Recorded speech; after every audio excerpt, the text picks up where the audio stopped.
Good evening. You're watching the News at 6 with me, Shan Russell. The News at 6 is all about the day's biggest developing stories, and we'll be filling in on them over the next half hour. But first, the headlines that we're tracking right now.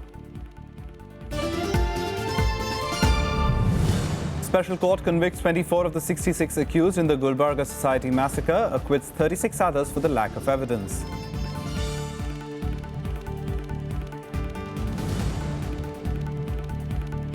Vice President Mohammad Habib Ansari arrives in Tunisia for a two-day visit to hold talks with the Tunisian leaders on a range of global and regional issues.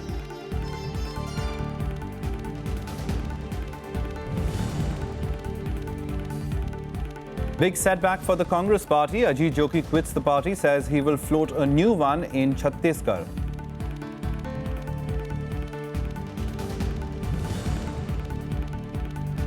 And good news on the weather front. Met Department rules out possibility of deficient monsoons, as there is a 96% chance that the rainfall would be normal to excess.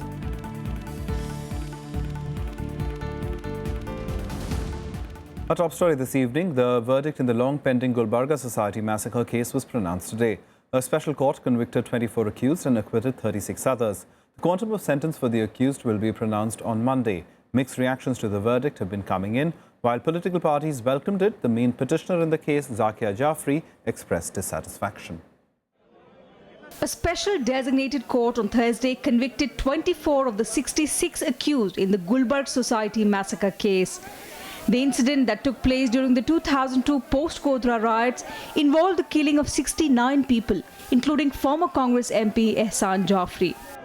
While 11 of the 24 accused have been found guilty of murder, 13 others have been convicted for lesser crimes. The quantum of sentence will now be pronounced on the 6th of June.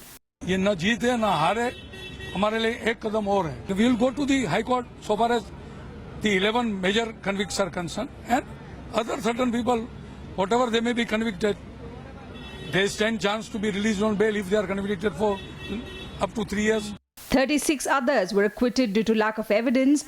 These include sitting BJP corporator from Asarwa, Bipin Patel, and KG Erda, the erstwhile police inspector who was arraigned as an accused by the SIT. Reacting to the verdict, slain Congress MP Ehsan Jafri's widow Zakia Jafri said her fight for justice would continue. आप इस judgement से पूरी तरह satisfied नहीं हैं, तो क्या आपकी जो प्रोसेस है, जो लड़त है, वो आगे चालू रहेगी? जी हाँ, चालू रहेगी. अब अभी नहीं, अभी खत्म हो गई होती, लेकिन अभी सब ऐसा हुआ है तो चालू रहेगी. फिर मुझे वकीलों को सौंपना पड़ेगा मेरा काम. The Congress party, however, believes that justice has finally been done. This is a long pending case, and finally we are seeing the light of the day, and we do hope in the higher courts justice will be finally done to the families. Our heart goes out to them that today at least some justice would be seen to be done. Other political parties also hailed the verdict. देर से ही अगर न्याय मिलता है तो कम से कम थोड़ा मरहम लगेगा. जो जख्म दिए गए हैं वो जख्म तो खैर नासूर बन चुके हैं, लेकिन थोड़ा मरहम लगेगा और उसकी आवश्यकता है. आज 14 सालों के बाद उन दंगाइयों को सजा मिली है. इससे एक बात तो स्पष्ट हुई है कि हमारे देश में इंसाफ देर से ही सही लेकिन मिलता है. The Gulbarga Society massacre took place on the 28th of February 2002, a day after the Godhra train burning incident in which 58 car sevaks were killed. In retaliation, a mob allegedly attacked the predominantly Muslim cluster of 29 bungalows and 10 apartments in Ahmedabad, killing nearly 1,000 people. Bureau Report, Rajya Sabha TV. Now, Vice President Mohammad Habib Ansari arrived in Tunisia today on the final leg of his two-nation tour. In Tunisia, the Vice President will hold talks with Prime Minister Habib Esed later today. A range of global and regional issues, including terrorism, are expected to be discussed. Several MOUs are also expected to be signed after delegation-level talks. Vice President Ansari is scheduled to call on President Beji Qaid el-Sibsi on Friday before returning home. Prime Minister Narendra Modi today addressed a massive public rally in Balasore in Odisha. In his speech, the Prime Minister reasserted his government's commitment to ensuring that all regions and states of the country are part of the development journey. Seeking a political change in the state, Modi said wherever the BJP was in power, there was development, adding that his party has become synonymous with the progress of the country.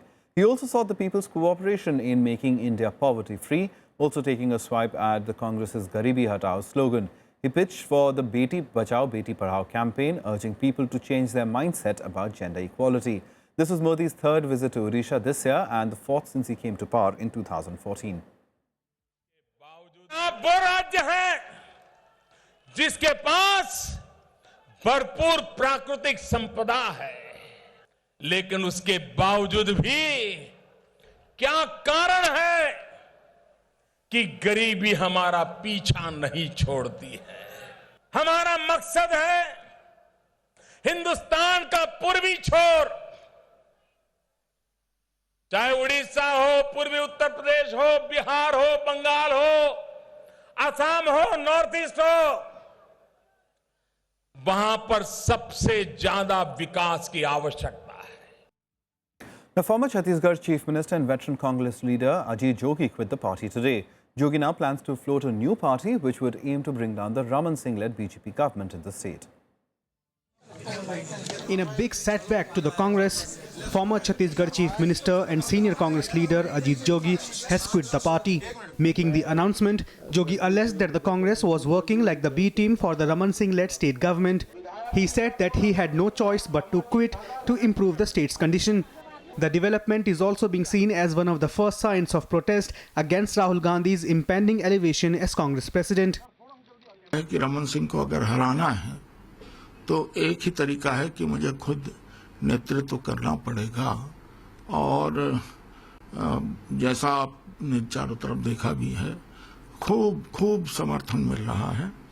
मैं चाहूंगा कि नए चेहरों को लेकर जो छत्तीसगढ़ की भावना से ओतप्रोत हों, छत्तीसगढ़ की भावना मतलब छत्तीसगढ़ की ये लूट तो समाप्त की जाए।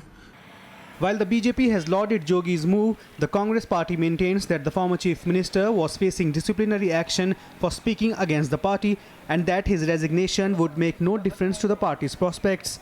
कि कांग्रेस मुक्त की जो हमारी राष्ट्रीय कल्पना है उसको मूर्त रूप देने के लिए कांग्रेस को यहाँ अंतिम रूप से समाप्त करने के लिए, और जोगी जी की यह पहल जो है ये बल्कि कांग्रेस मुक्त होगी और भाजपा युक्त होगी छत्तीसगढ़। पार्टी के अनुशासन को तोड़ने के बाद, पार्टी के चुनावी हितों के खिलाफ काम करने के बाद उनके विरुद्ध कार्यवाही की अनुशंसा की गई है। उनकी बात नहीं सुनने का सवाल नहीं है, लेकिन पार्टी हित के खिलाफ कोई बात होगी तो उसे पार्टी कदापि नहीं सुनेगी। अजीत जोगी जी ने जिस प्रकार से कांग्रेस के उम्मीदवार को भारतीय जनता पार्टी को बेच दिया था, मंतु पवार को, जिसका कि रिकॉर्ड सामने है सबके, ऐसे व्यक्ति को जो कि कांग्रेस के घोषित उम्मीदवारों का सौदा करोड़ों रुपए लेकर कर दे, उसका चले जाना ही कांग्रेस के लिए हितकर है। In January, Ajit Jogi's son Amit Jogi was expelled from the party for 6 years for indulging in anti-party activities. Jogi was also unhappy over not being consulted on the Rajya Sabha candidates from the state. Jogi has convened a meeting of his close supporters on 6th of June to decide his future course of action. With Vishal Dhaya in New Delhi, Bureau Report, Rajya Sabha TV. And let's go across to our correspondent Vishal Dhaya for more on the story. Vishal, at a time when the Congress is contemplating leadership change, trying to rebuild the party, this would really come as a blow because in many states now this kind of a dissent is brewing, and Ajit Jogi could really be one of the first few people who've spoken out. Well, yes, indeed. If you look at Ajit Jogi's political career, then it is quite clear that for 35 years, he's been a potent force. First in Madhya Pradesh, and then when Chhattisgarh was carved out of Madhya Pradesh, then in the state of Chhattisgarh also, he was the first chief minister. And he's, led the Congress party on several occasions. But in the recent past, there were other leaders who had started, growing up in the party. And there was sort of tension which was brewing between those leaders and Ajit Jogi and his son as well. And as the report pointed out, his son was already suspended from the party for 6 years for anti-party activities. A similar action was contemplated against him as well. So clearly, this was in the making, as in whether or not he will put in his papers or whether the party will take an action against him. And such a senior leader leaving the party at this juncture would definitely be construed by several as a blow to the party. But those who are busy strategizing for the new party leadership and that changeover which is being talked about for quite some time now, they clearly indicate that such leaders leaving the party should not be costing them or costing the party at all. Rather, this will pave the way for making up new alliances, bringing up new leadership to the fore. And this is something which obviously the Congress would require as of now. So this is just a matter of debate. But then, yes, obviously, he was a big name. He was a big leader. And what kind of, shape will his new political outfit take? Yeah, and that's my question, Vishal. How does this really affect the politics of Chhattisgarh? You have a chief minister over there who has, if I'm not mistaken, is in his third or second term right now. So the Congress are really trying to build that organization over there in Chhattisgarh. How does this impact the Congress in that state? Well, yes, you're right. Third term indeed for Raman Singh, and the Congress has been trying its level best to dislodge Raman Singh and BJP from the seat of power in Chhattisgarh, but that is something which has not happened. In fact, in terms of parties' electoral fortunes in parliamentary polls, also there's not been much positive movement out there as well. And clearly, the blame lies with the door on the door of the state leaders of the party, and Ajit Jogi is one of them.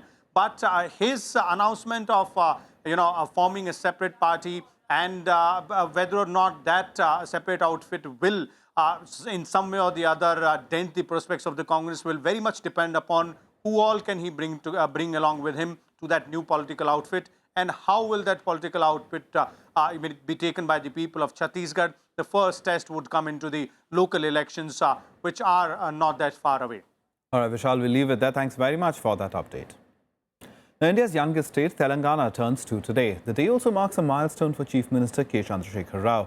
The government marked the occasion by unfurling a gigantic national flag on the banks of the Hussain Sagar Lake in Hyderabad. In a speech at the event, the Chief Minister reiterated his commitment to herald a golden Telangana in the coming days by achieving all-round development of the state. He also reiterated his commitment for improving the living standards of all sections of society. Prime Minister Narendra Modi too wished the people of Telangana and hoped the state progress to new heights in the coming years. Now, there's more trouble in store for Maharashtra's Revenue Minister Eknath Khadse, with the BJP chief Amit Shah seeking a report from the party's state unit over the twin allegations against him. Khadse is battling allegations of land grabbing and call records that show that he interacted with underworld don Dawood Ibrahim frequently. Khadse, however, denies both charges and has refused to step down. Eknath Khadse, considered number 2 in the Maharashtra government, is in for a tough time ahead. Facing serious allegations, Khadse stands the chance of losing his job, with even the BJP chief seeking a report on the charges levelled against Khadse. The revenue minister is accused of land grabbing, and his mobile number has allegedly appeared in the call records of most wanted gangster Dawood Ibrahim. Court का फैसला जो हो वही अंतिम फैसला होगा। अगर राज्य सरकार ने दोनों का ही कैंसिल किया है तो ये कहा जा सकता है कि इसमें कोई राजनीतिक द्वेष नहीं है, लेकिन ये दोनों पार्टी, ये दोनों लोग इस बात के लिए स्वतंत्र है कि वो कोर्ट में जाएं और अपना पक्ष रखें।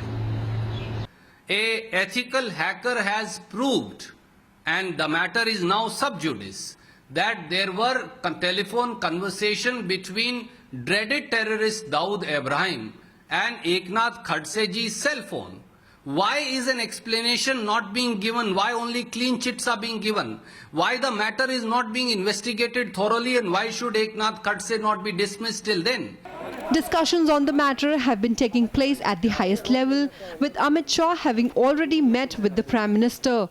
Prime Minister Modi is also expected to talk to Maharashtra Chief Minister Devendra Fadnavis. Signalling the scale of the crisis, Khatse had skipped a cabinet meeting on Wednesday. जिस प्रकार से हमारी पार्टी केंद्र में काम कर रही है, महाराष्ट्र में जिस प्रकार से वहाँ माननीय मुख्यमंत्री के नीचे काम कर रही है, निश्चित रूप से मुझे लगता है कि इस विषय में कोई भी जल्दी से कोई भी निर्णय लिया जाएगा. Khatse is accused of buying government land in the name of his wife and son-in-law for about 4 crores, when the market value was reportedly 30 crores. The minister maintains the land was not owned by the government and that he paid stamp duty on the market value. Khatse also denies any links to gangster Dawood Ibrahim. Bureau Report, Rajya Sabha TV. Now, for some good news on the weather front, and the Indian Met Department has ruled out the possibility of a deficient monsoon this year, projecting that there is a 96% chance that rainfall this year would be normal to excess.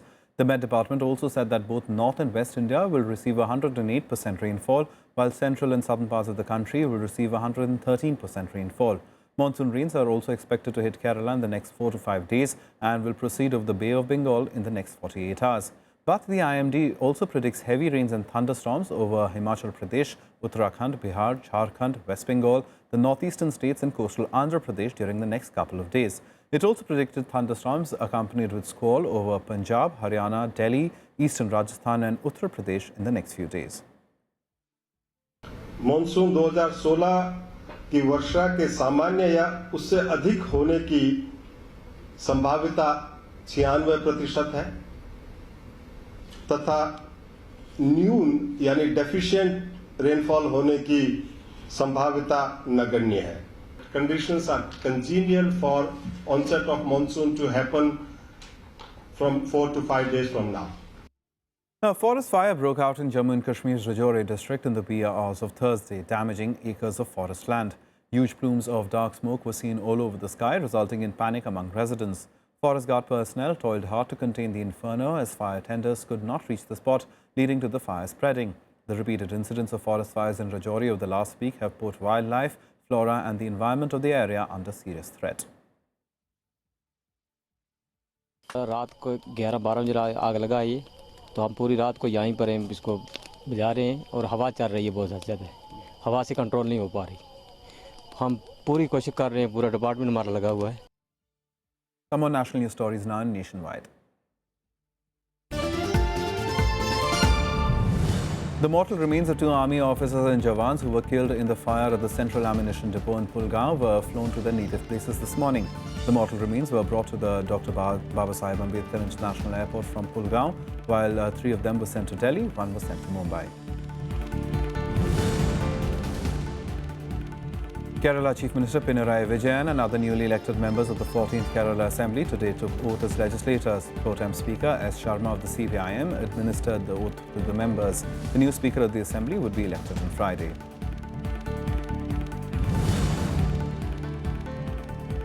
One of the main accused in journalist Rajya Ranjan's murder in Siwan in Bihar has surrendered. Laddan Mia is a close associate of jailed RJD strongman Shahabuddin. He surrendered before a CJM court in Siwan, after which he was reprimanded to 14-day judicial custody. Journalist Ranjan was shot dead when he was going to a nearby market on the 13th of May. A massive fire broke out in the 4-story metro house located at the Kolaba Causeway near Regal Cinema in Mumbai. At least 8 fire tenders are trying to douse the blaze. The cause of the fire is still unknown and no casualties or injuries have been reported yet. Time for us to take a short break. Lots more on the other side, so stay tuned.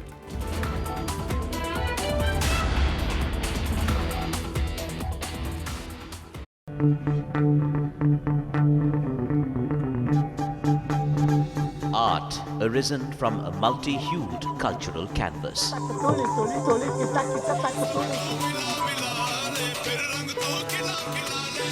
Tradition and cultural fervour dating back centuries.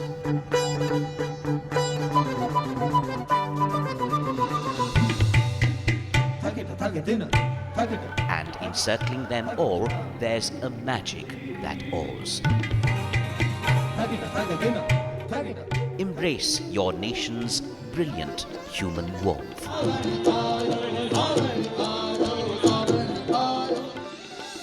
Watch Colours of India, Sundays at 9:30 p.m. on Rajya Sabha television.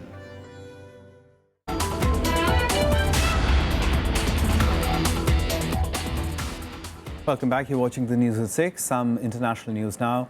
And Somali security forces on Thursday ended an overnight siege by extremist gunmen at a hotel in the heart of the capital city, Mogadishu. 16 people were killed and 55 others injured in the attack. 2 members of parliament are reportedly among the dead.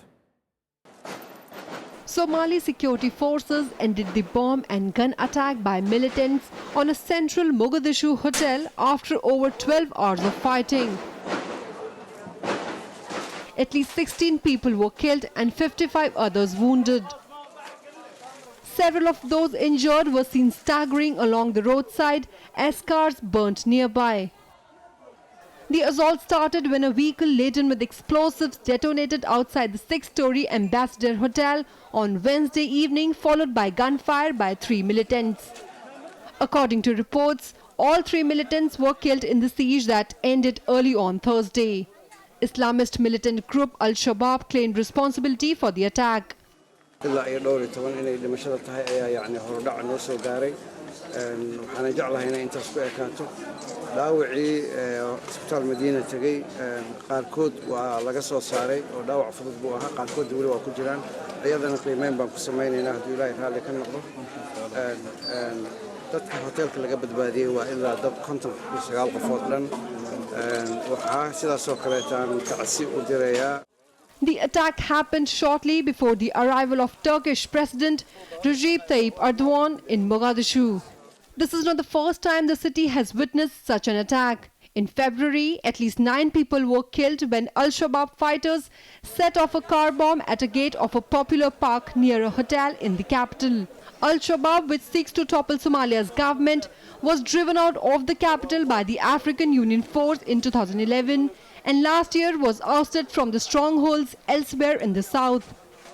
Bureau Report, Rajya Sabha TV.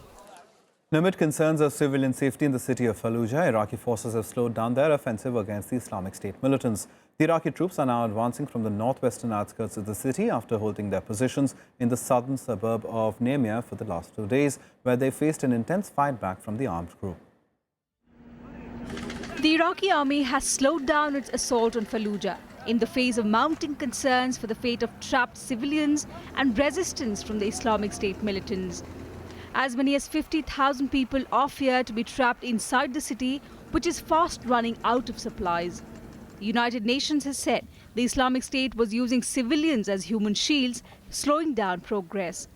The Iraqi troops, however, advanced into the northwestern outskirts of Fallujah after halting operations in the southern suburb of Nemia, where they faced heavy resistance from the Islamic State fighters.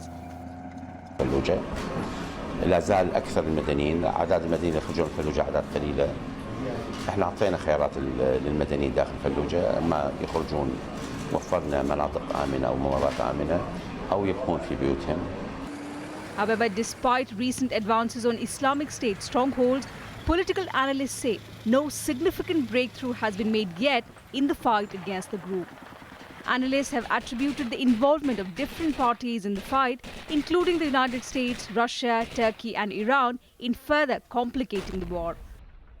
داعش تستفيد من هذه الخلافات ويتاح لها الفرصة أن تستمر. متى ما صار اتفاق، لو وجدت حكومة وحدة وطنية، وهذا مهم في العراق، على أيدي أناس موجودين في العراق وطنيين، وجاءت حكومة ستستقر الأمور الأمنية والاقتصادية. Hundreds of soldiers and militants have been killed in the fighting which started last month. Fallujah is one of only 2 major Iraqi cities still controlled by the Islamic State. The government, backed by world powers, has vowed to win back the first major Iraqi city that fell to the group in 2014. Bureau Report, Rajya Sabha TV. Some more international news now on Global Buzz. The German parliament today approved a resolution declaring the mass killings of Armenians by Ottoman Turks during World War I as a genocide. Armenians claim that 1.5 million of their people died in the atrocities of 1915. Turkey rejected the claim, said the toll was much lower and can't be termed as a genocide. More than 20 nations, including France and Russia, have recognized the 1915 killings as genocide.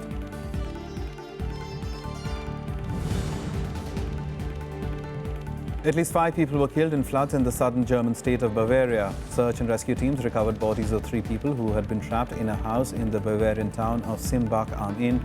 Dozens of towns have been inundated and people have been saved by helicopter. Firefighters rescued more than 40 people stranded in 1-meter deep water off a 200-meter long road caused by a rainstorm on Wednesday in Wuhan, city of China. Several pregnant women and kids were stranded in cars which were partly submerged in the water. The rescue work lasted an hour and moved all stranded people to a safe place.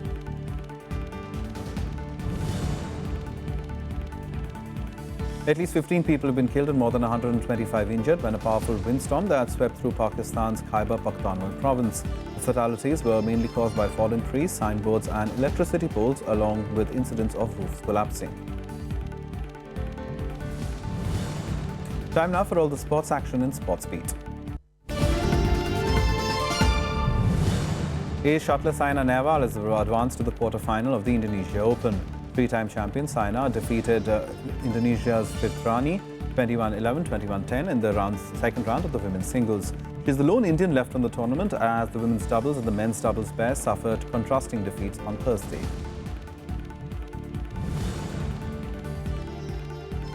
Sania Mirza has entered the semi-final of the French Open mixed doubles. Top seeds Novak Djokovic and Serena Williams are also in action today. Djokovic is playing his match against 7-seed Thomas Berdych.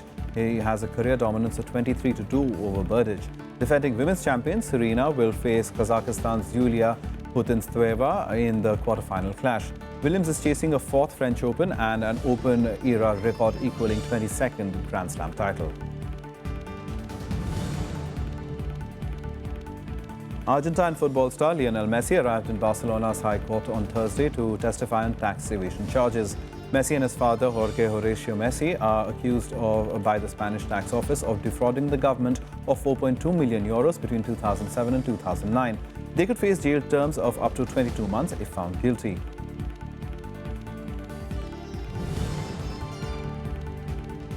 The International Olympic Committee has said it will target Russia, Mexico and Kenya in pre-Olympic drugs testing due to the country's track records.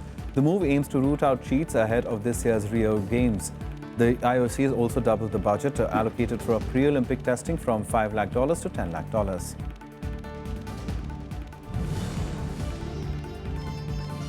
Manchester City have signed German midfielder Ilkay Gundogan from Borussia Dortmund for a 4-year deal. City have reportedly paid the Bundesliga side a fee of about £20 million. Gundogan is the club's first signing under new manager Pep Guardiola. Well, that's all from us. Goodbye.